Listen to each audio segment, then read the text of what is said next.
Hey guys, in this video I will show you how to fix DeepSeek AI verification code not receiving. Alright, so let's begin with the video. So you might be in the position where you are trying to create an account of DeepSeek, but you are not being able to receive the verification code on your email address. Then, in this case, what you want to do is first of all check the server of DeepSeek AI.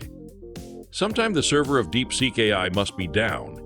In that case, all you want to do is wait for some time and to get the server to be fixed.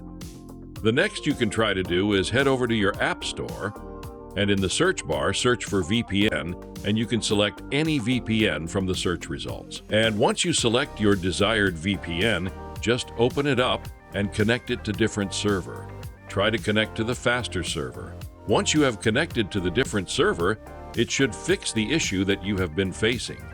If it is not working for you, then what to do is just try changing your email address and choose an active email address, and then try creating an account again. So then you might receive the verification code. If it is still not working, then try to refresh the site of DeepSeek AI, and it should fix the issue that you have been facing.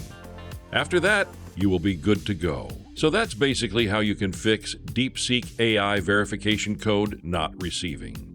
So that's all for this video. Consider subscribing if you find it helpful, and I'll catch you in the next one. Thanks.